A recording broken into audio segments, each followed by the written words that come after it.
The sole purpose of this video is to provide a basic overview and orientation of your new apparatus. This video is not intended to act as or replace individualized driver-operator training. Individual fire departments may base guidelines, policies, and procedures tailored for best practices. Pierce Manufacturing and Hughes Fire Equipment representatives are not liable for injuries caused from acts resulting from actions inconsistent with the information provided within this video and/or accompanying manuals.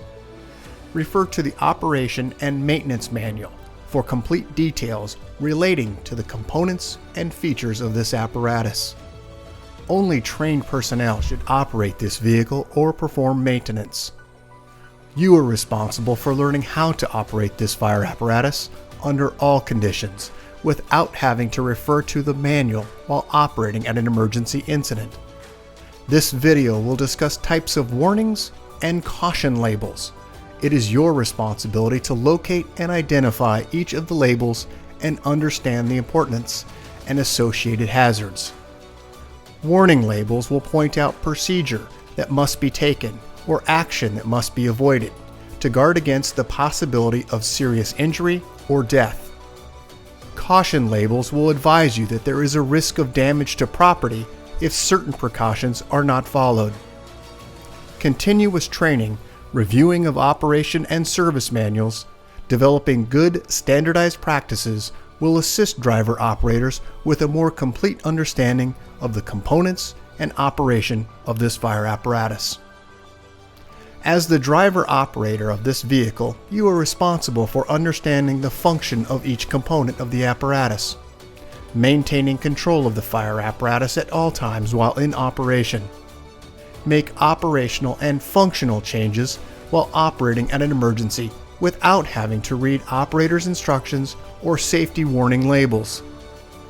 Operate manual override and emergency shutdown procedures immediately if a component fails to operate properly.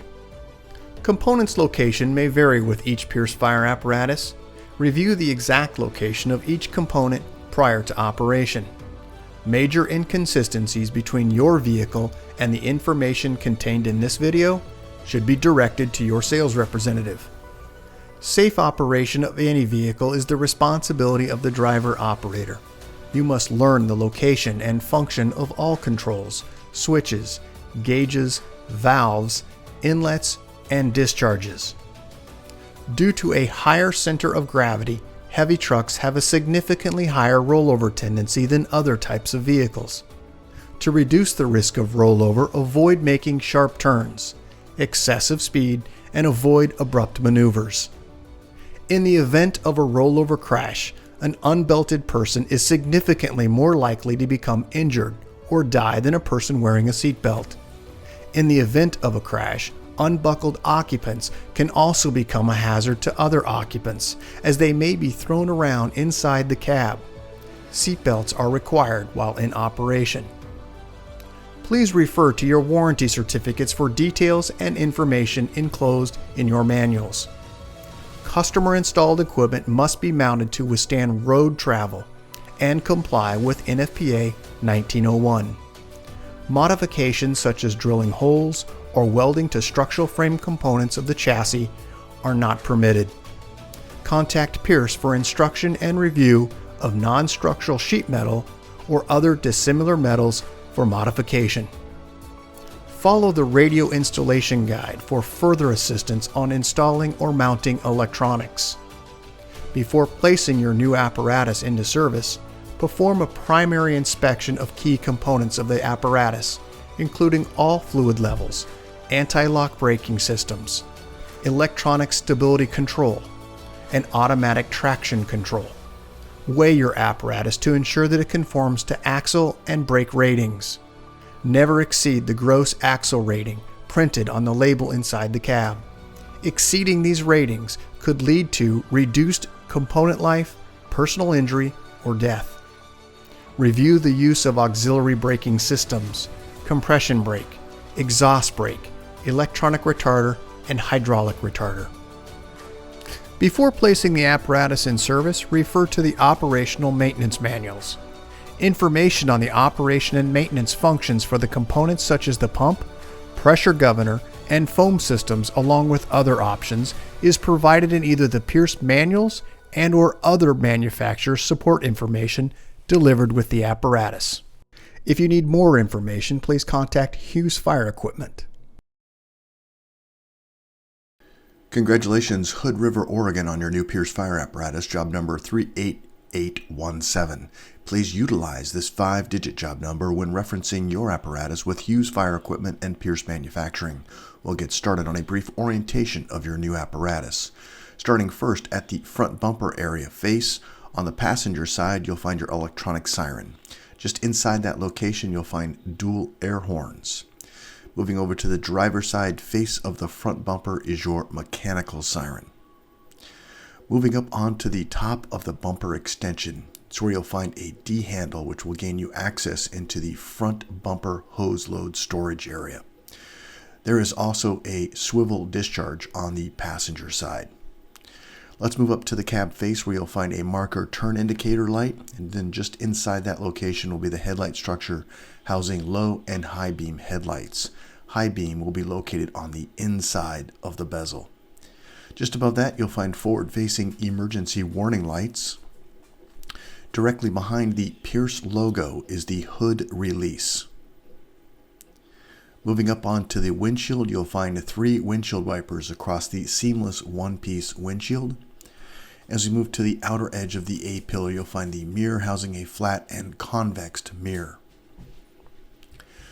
Up to the brow of the apparatus, you'll find 5 identification clearance lights, and then also you'll find forward-facing floodlights and then slightly angled floodlights.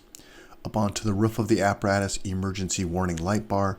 Located with inside the light bar in the center is your Opticom. Let's take a look at the full view of the apparatus from the driver's side. We'll identify some of the items within this space. Let's first start with the cab area. You'll find at the front axle a visual sight gauge into the front axle, Alcoa wheel, and a Goodyear tire. Moving toward the front bumper extension, you'll find an emergency warning light side facing. Also right next to that, you'll find a recessed air inlet, and then also your shoreline power located just to the right of that location. As we move up, just in front of the hinge area is where you'll find a side-facing camera. Easily accessible with a gloved hand. These are the door lock and latch combination. And right next to that, you'll find the grab handle for maintaining 3 points of contact while entering or exiting the cab. Moving up toward the top, you'll find a side-facing scene light. And then as we move down toward the notch area or rear portion of the cab, you'll find a side-facing emergency warning light. Just above that location, you'll find an LED water tank level indicator. We'll come back to this section in a few moments. This is the midsection and also pump panel area. Let's move on to the body next, where you'll find your folding wheel chocks stored just in front of the rear axle. Just up from that, you'll find a marker turn indicator light in front of the rear axle. And then as we move up toward the center of the wheel axle area, you'll find a side-facing emergency warning light. Up to the very top, you'll find front and rear emergency warning lights, along with front and rear hatch side-facing scene lights. Let's move down to the very rear of the apparatus where you'll find a marker. This is going to be on a rubber arm.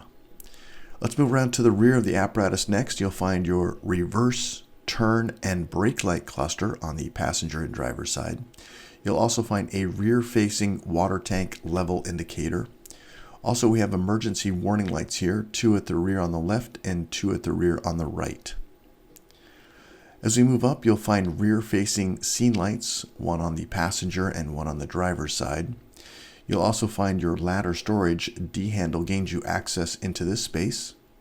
And as we move toward the center section, just above the Pierce logo is where you'll find a recessed backup camera, along with a side-mounted rear access ladder. Let's take a look at the full view of the apparatus from the passenger side. Same configuration and layout in the body section, except you'll have the exhaust located on this side. As we move into the mid section here for the pump panel on the passenger side, we'll cover that again. and then also onto the cab area. Same configuration and layout within this space. Let's move toward the front bumper, where you'll find a swivel discharge located on the officer side. And then also, this is water and foam capable. As we move toward the center section, you'll find D-handle gains you access into this space for hose storage. Into the hood area, you'll find the fill location for your windshield wiper fluid. This is on the officer side. As we move toward the driver's side, you'll find the radiator overflow. You'll also find instructions, danger placard, and warning placard for cab tilt. A concealed switch here for unlocking your electric door locks, and then also a remote here for activating raise or lower on the cab lift lower. There's also a switch for that operation, and then also your power steering fluid located on the right with a dip gauge and also visual sight gauge indicator. Close up here of the bumper extension. Let's move now into the cab area. We'll start first with the door panel. You'll find a fixed door panel, safety and warning placard information, door lock and latch, electric window controls, and also a grab handle. As a reminder, when the door has been activated to be opened, the steps will auto deploy.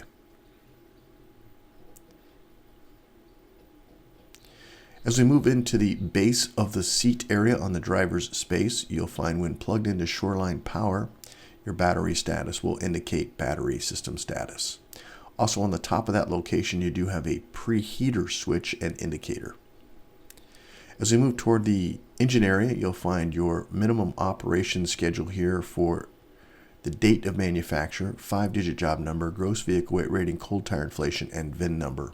All of the fluid capacities and also fluid components are also located on this placard. As we move to about the left knee of the operator, you'll find your engine, transmission, ABS diagnostic port, tech module, and display port. You'll also find your ABS diagnostics, DPF regen, engine diagnostics, and regen inhibit switch. Let's move to the dash cluster, where you'll find your start ignition switch on the left, also 4-way flashers, switch labeled EM, which stands for Emergency Master. This will engage or disengage all emergency lights along with your headlight and a panel switch. To the opposite side of the column, you'll find a OK to engage your idle indicator and also switch. Diagnostic information will display above and below the tachometer and speedometer.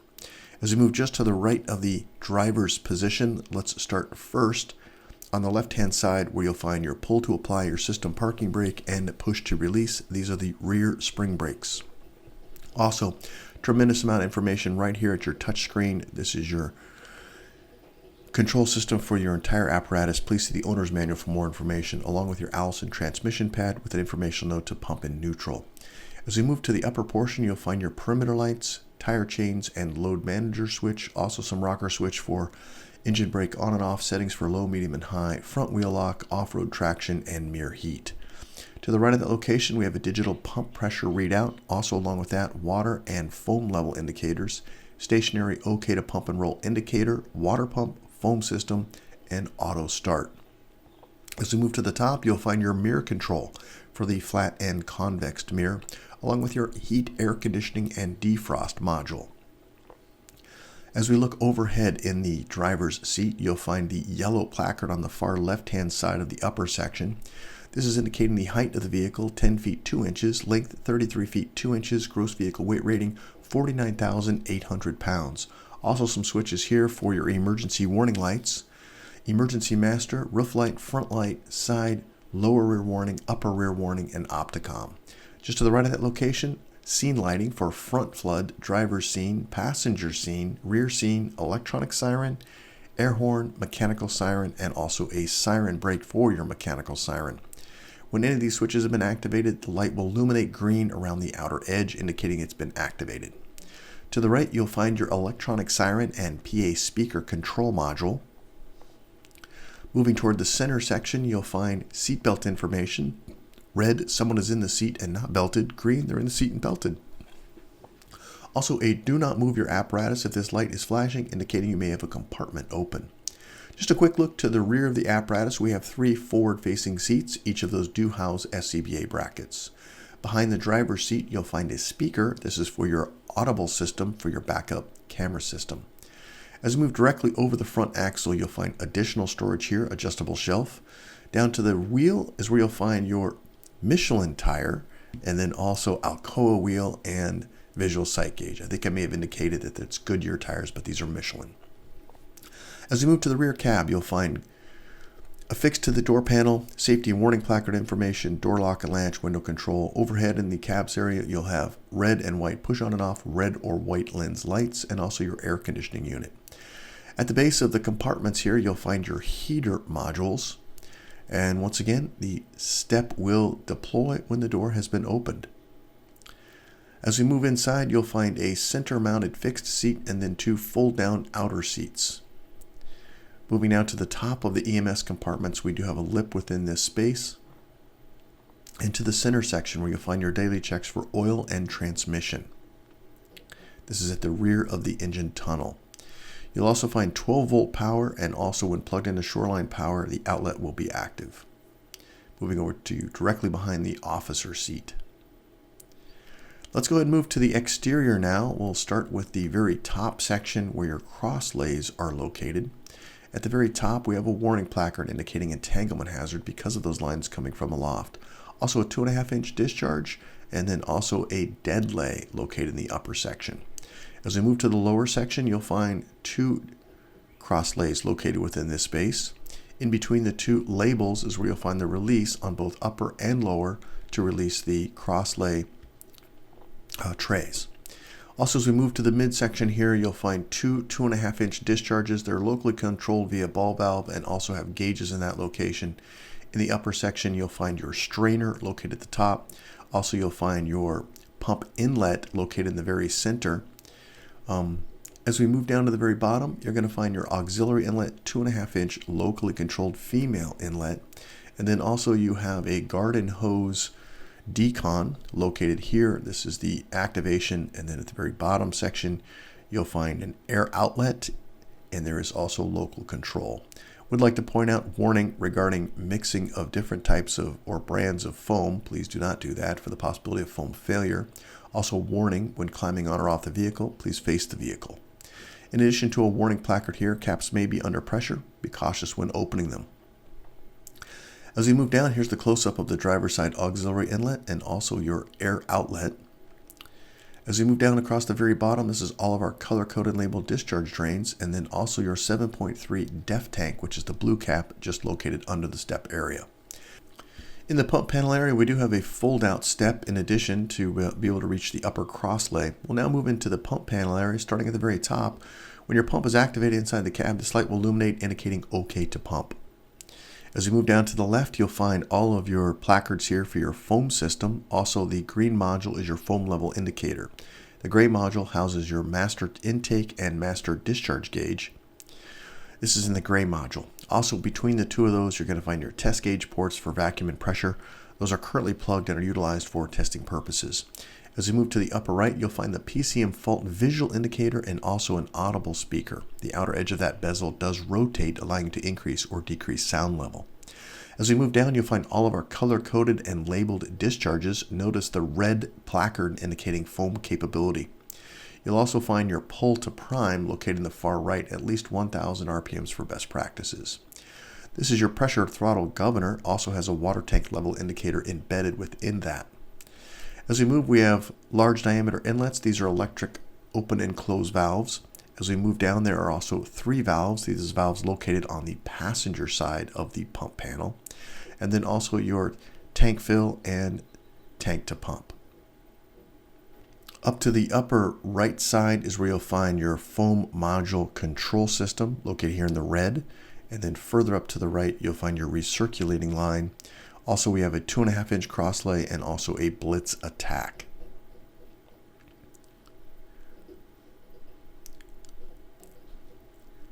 Let's move just down below this to the next panel down. You'll find an access panel. Also, all of our color-coded and labeled drains. Let's look in behind the door of the pump panel access area where you'll find a red protected switch. This is your manual pump override. You'll also find in this compartment your foam activation for fill or actual operation. That's the yellow handle in the back area. There are instructions for its position. Let's move to the side of the pump panel where you'll find control for lights and then also an air horn activation. Also a warning placard indicating only trained personnel should operate this piece of equipment, and that's only after proper training. You'll also find your minimum operation and maintenance schedule for test pressures at 150, 200, and 250 psi. As we move into the next compartment, you'll find at the very top of all your compartments the pipe with the holes drilled in. That is the ventilation or circulation system within this space. There's also right next to it 12-volt access and then a box labeled Torx. That's the timer for your ventilation system. We also have a compartment ventilation disconnect switch from the 120 side. There's also 12-volt access and 120-volt access inside the compartments.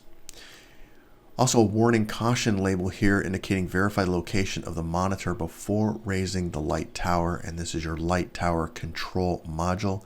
Instructions are on the face of that module. Underneath the compartment you'll find air tank drains. There are 3 located here. Moving further to the right into the overwheel compartment, we have a tool board. D-handle gains you access. As we open that compartment all the way, on the hinge side is where the lock will set, allowing the tool board to remain in position. Also 3 SCBA bottle storage locations here with retaining straps. Michelin tires, Alcoa wheel. Just to the rear of the axle is where you're going to find the fill location for your ultra low sulfur diesel. Remember, just to the rear of the front axle is where the DEF was located. And that is a blue cap.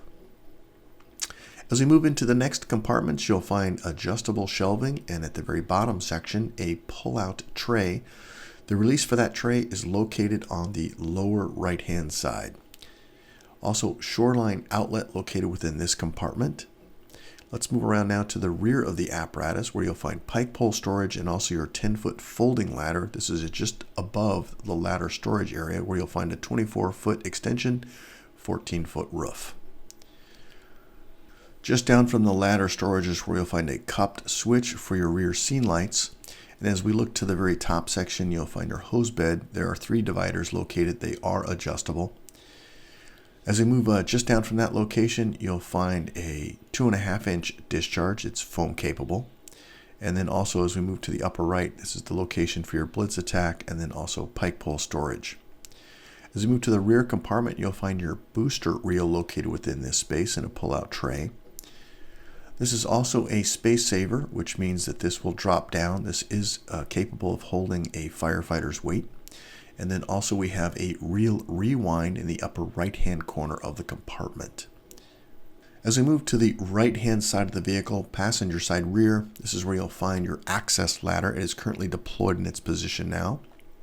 At the top of this location, you'll find storage location for your rigid drafting tubes.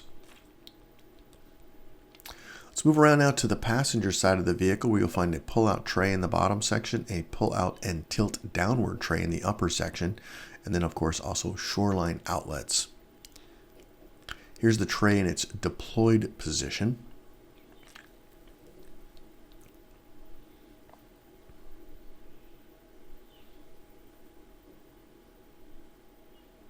Moving now to the over wheel compartment, you'll find a pull-out tray tilt downward in the upper section. And then also within this compartment, you'll find shoreline outlet. Moving down to the front and rear of the axle area, you'll find bottle storage. This happens to have 3 bottles and also retaining straps. Michelin tire, Alcoa wheel. As we move to the forward section for storage area, you'll also find 3 bottles here for bottle storage.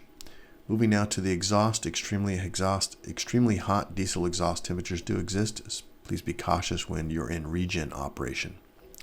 As we move to the next forward compartment in front of the axle, you'll find a upward pull-out tilt downward tray, then also just a fixed tray that is adjustable. On the rear wall, 12-volt access, and then also shoreline power via when plugged into shoreline power.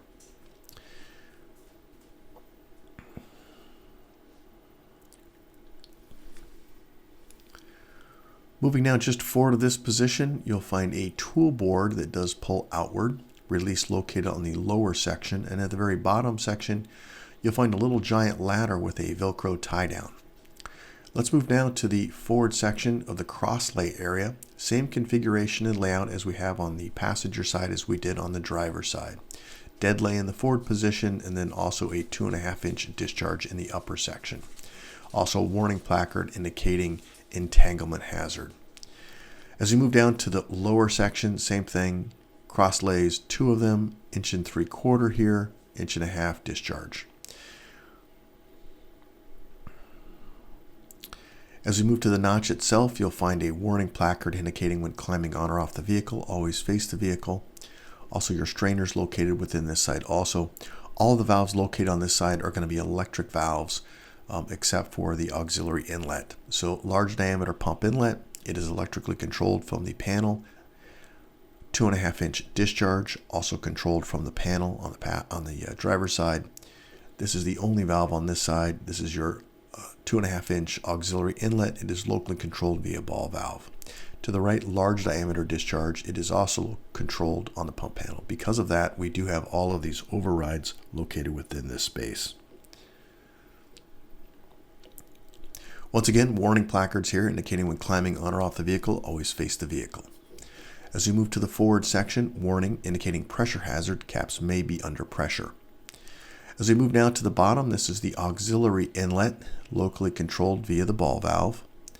And then also a quick look here across the very bottom section, all of our color-coded and labeled discharge drains.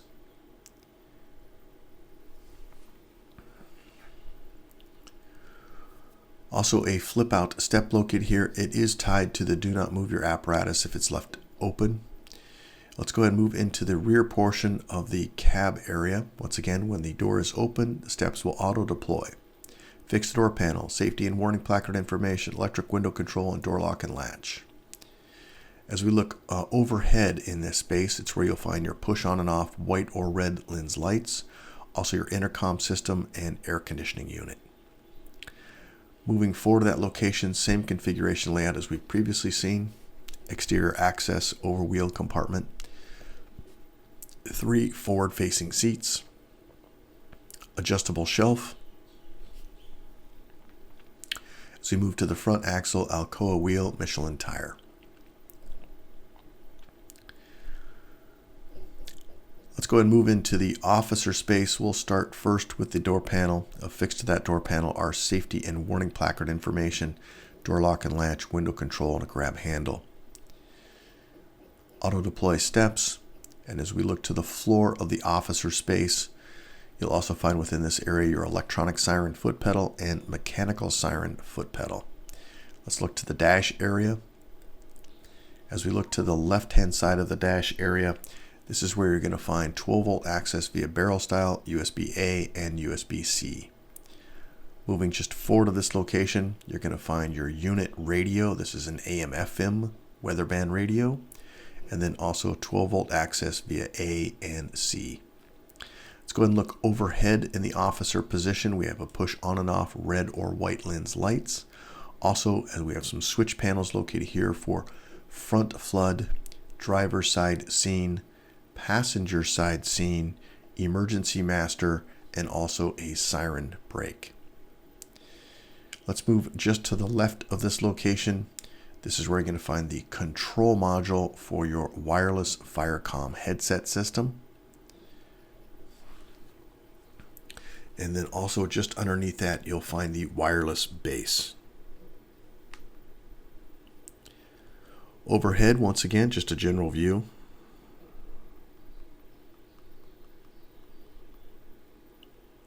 Let's move down to the top of the apparatus where you'll find affixed to the cab area warning placards indicating that this is a non-walking surface as compared to the rear section where we have diamond plate, which is a capable walking surface that does have a walking surface area. Into the dunnage area, you'll find your Wheelbert light tower and also master stream device located within this space. Let's take a look at some of those items up here. First, with your master stream device, this is an extend-a-gun, meaning it will rise above the level of the cab area. And then also, as we move toward the front section, or side section, you'll find access cover This is for activation of the MasterStream device electronically up on top. You'll also find your hydraulic reservoir located here with a visual sight gauge and also a shutoff valve. At the top section of the front dunnage, you're going to find water tank fill location, and then also you'll find your top fill foam location. I do have a warning placard located here indicating do not mix different brands or consistencies of foam for the possibility of foam failure. As we move to the outer edges, you'll find hatch compartments, dry deck material, and LED lighting on each side of those. In the forward section, this is where you're going to find your battery charger. We have a cover over it for protection, and it's plugged into your Shoreline outlet plugs.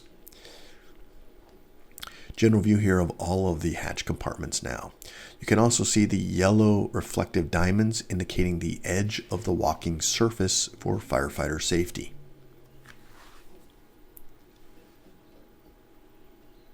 Full view of the hose bed cover in its closed position. Now in the open position where you can see the hose bed dividers. Once again, those are movable. This is the forward section of the bulkhead showing your blitz attack location for the 2.5 inch. As we look under the front section of the vehicle, your vehicle is equipped with a lift and tow package for towing your vehicle if it's disabled. As we move now into the engine components, I would like to point out when you choose to raise the cab, please place this bar into position when the cab is fully raised. Do not lower the cab onto this bar. Maintain equal cab pressure on both left and right lift cylinders. This is purely a safety bar. As you move to the front axle, you'll find this location. This is TAC4 independent front suspension for additional ride control and braking.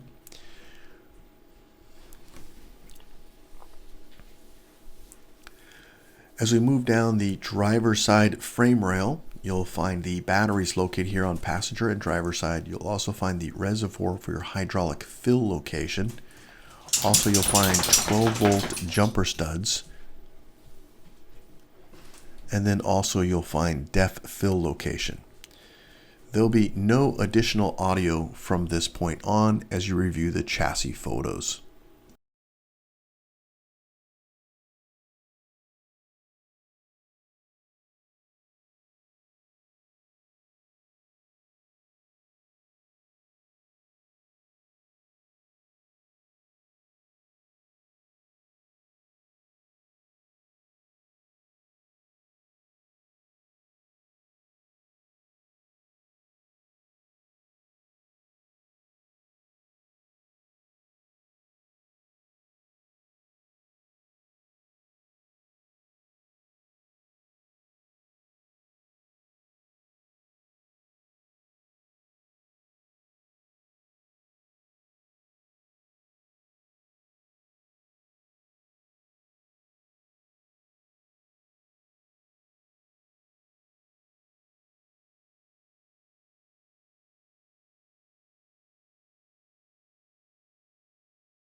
Congratulations, Hood River, on your new Pierce fire apparatus, job number 38817.